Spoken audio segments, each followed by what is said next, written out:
characterize the scrimmage? How'd you feel about how it went on Friday? It was a good spring scrimmage. I was really impressed with how the guys came out with intensity and excitement, enthusiasm to play. There's some stuff we got to clean up, but that's kind of natural this time of year. As long as the guys give us the effort that we're asking for, it's up to us as coaches to fix the rest of it. And there's some really good things that happened on both sides of the ball. A lot of young guys got a lot of reps. Always good to get some live tackling in. I think we came out of it pretty healthy, so overall it was successful. How many plays did you guys go in that scrimmage? Oh, Sean, I don't remember the total number. It was a lot. 100 and he was between 120 and 130 total plays, if memory serves. You guys been able to get some more running backs out there from the middle of the week? What are you seeing about the short-term future of the rest of the spring at that spot? Yeah, reps are valuable. There's competition going on at every position. Running back's one of the spots where we're looking for the guy to step up and take control of it. Some guys have been out, so that's given other guys an opportunity to do well. Was really impressed with Gabe Irvin in the scrimmage. Jock Ant did some good things. So while some of these guys are nursing some injuries, it's given some other guys the opportunity to make some plays. Hey, how did you get matriculate to Nebraska? He's a walk-on, but a pretty high quality one. Yeah, I give Coach Fisher a credit for getting him here. They went to the same high school in Tallahassee, and Jock had some opportunities and some offers, and didn't look like he was going to qualify academically, and he did a lot of work at the end and to get eligible and decided to walk on up here, and he's doing a great job. So he's a great addition to our team and a guy that if he keeps on the track he's on, I don't expect him to be a walk-on for his whole career. You guys will open practice this Saturday for the fans and people to come in. What kind of went into that decision, and what do you guys hope to have by having people in that practice? Well, there's a lot that went into it. I'm sure you're smart enough to figure out some of the reasons for it. But also, our fans haven't been in the stadium watching us in over a year. So it's always great to get some people in Memorial Stadium to see us. I think it's a good change up for us as a team to go out on Saturday instead of a Friday morning. Anxious to have some people see what we're doing. We'll probably be a little bit vanilla on Saturday and not show a whole lot, but I think it'll give some people a glimpse into what a whole practice looks like. You talked this winter about sharing the play calling duties on the stretch as well. I'm curious, does the spring feel any different day to day for you? Do you find that your day structure is different, or is it pretty similar? No, it's pretty similar. And the longer we work together and around each other, the more same page we're on, talking about Lubick and I. Most of spring practice is scripted. We have a few called periods, and I let him call those for the most part. But most of the plays we're running in spring, I'm scripting a day before or 3 days before. But it's been a good compliment to me having Matt here, and I'm sure we'll continue down the same path that we've been on. How was the competition behind Adrian shaping up? What did that picture look like to you on Friday? Yeah, I thought the quarterbacks had a good day Friday. Adrian's play is improving. He's doing some good quarterbacking right now. Behind him is going to be interesting, and I was really impressed with him Friday. I thought Logan Smothers probably had his best day at Nebraska on Friday.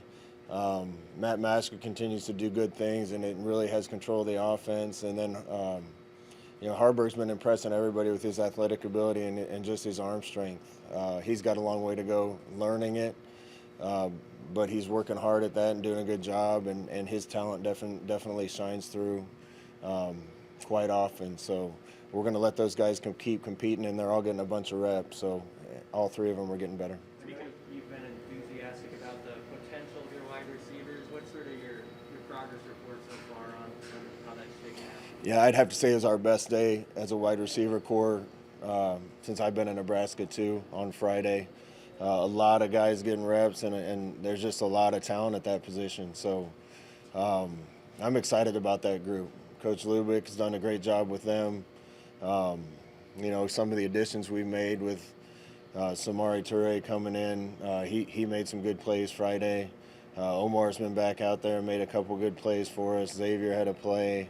Will Nixon did some good things. Baron Miles did some good things. Oliver Martin's been exceptional through spring. Levi and Wyatt are both making plays. I don't want to leave anybody out, but that's as deep a group as we've ever had, and there's a lot of talent in that room. So we got to make sure we have time for quarterbacks to throw, because I expect guys to be able to get downfield a lot better for us. Speaking of arm strength, Adrian said his arm is stronger this spring, and that he feels faster, more athletic. How do you feel like he's worked just in the offseason on his body and also on his throwing? Well, the throwing's been great. Physically, he looks great. You know, he's been healthy. He looks leaner to me. He looks faster. I think he did a good job putting in work in winter conditioning with Zach. When he takes off with it right now, he looks like a 4-4 guy. He looks like a guy that can really run and be a weapon. So I think he did a lot of work in the offseason. I think Adrian's just in a good place mentally right now. I think he's real comfortable, playing with a lot more confidence. Garrett Nelson was very complimentary of the offense and sort of the back and forth with the defense, even though that's a veteran group. Has that been how you've seen it, sort of a good give and take? And is there one side of the ball that usually has an advantage in the spring that you've found over the years? Or? You know, spring ball not so much as fall camp. Usually fall camp, the defense is ahead as you're trying to get stuff installed. I remember my junior year here, the defense was all back, and we were pretty young on offense, and we got our tails kicked every day. It's been a really good back and forth right now. Even today at practice, I thought the defense got the best of our run station and 7-on-7, and then the last two teams, the offense kind of answered, and that's what you like to see. You like to see if one group turns it up, that the other group has to increase the intensity and effort and match it. And it's been a good game of back and forth so far this spring, and I've been pretty pleased with both sides of the ball. With Logan, where did you want to see him make the biggest gains this spring, and what did you like particularly about last Friday? Well, simply put, I thought he threw it the best he's thrown it last Friday, and that continues to improve. You know, he and Mario have been working on his stroke a little bit. He's always been a quick decision maker. He sees the field really well, accurate, and gets the ball out of his hands, but he pushed the ball downfield well on Friday. Certainly can run well, so he made a couple plays with his feet too. And we get all that squared away. I think the big thing for him is just getting reps and confidence. You didn't have a chance to see him throw with timing of the shutdown last spring, so sort of where was he compared to what you thought you might have with him when he got to campus, and how have you seen his first few weeks go? Harburg? Yeah. You know, honestly, he's the type of kid, we're not going to mess with the way he throws it much, because it jumps out of his hand. So with him, it's more getting comfortable with the offense, getting confidence, making sure he's making the right reads. I think his ability will take care of the rest of it. Sorry if you've been asked this before, but have you guys gotten any kind of directive or expectation from the Big Ten Conference with regards to COVID vaccinations? Do they kind of leave that up to maybe each individual school's preference or individual preference? We haven't gotten any direction on vaccinations yet. You know, this is just my opinion, but the kids on our team should probably be last in line for something like that, just because of how young and healthy they are. I'll wait on more advice from our leadership here at the university and athletic department and from the Big Ten before I comment much, but I assume at some point the vaccinations will be available for our guys. I don't think I'm going to make them mandatory. I don't think that's right, but hopefully we get an opportunity to get some of our guys vaccinated if they want to.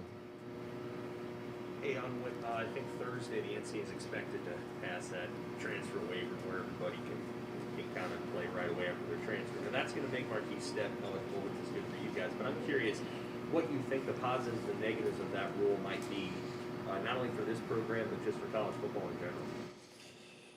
That's a big question, Sam. I see it this year. I don't see the transfer waiver just being this year. I think that's going to be, my guess is that's going to be permanent and last longer than that. It's going to create a new dynamic that's going to be tough. It's tough for me to comment because I think from a a player standpoint, it's fair for them to have the opportunity to go wherever they want to and play. It can be a headache for guys like me in the coaching business.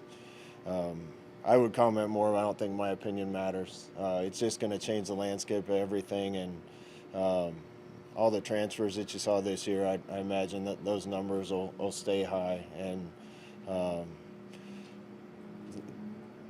there's usually more people transferring than there are spots for them to transfer. So hopefully that normalizes at some point, because I don't think it's in kids' best interest usually to be jumping around as much as we're seeing right now. Would you prefer there to be like a special dispensation for just transfers, like 5 scholarships that each school can have that aren't necessarily part of the 25 but are just their own thing, so you guys can sign transfers so these kids aren't caught before?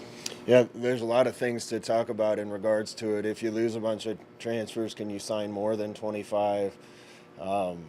Your theory, I think, makes sense. If there's a ton of kids wanting to transfer, and rather than shutting off the fountain, plug the drain, and telling schools they can only take so many. I know there's been some of those things talked about. I'm sure we won't have much to do with the decision on that, but I think we are kind of headed in a little bit of a dangerous place, especially for the student athletes. If kids are jumping ship and end up in worse situations, there's statistics that kids graduate and get their degree from college less often when they transfer. So I'm sure they'll continue to look at all that. Hopefully we land in a good place. I just want to finish with congratulations to Paul and the bowling team. That's exciting. There's nothing like winning a championship, and we were all watching that and excited for those girls. And then good luck to Coach Cook this week. We'll be watching that and rooting them on. So go Big Red.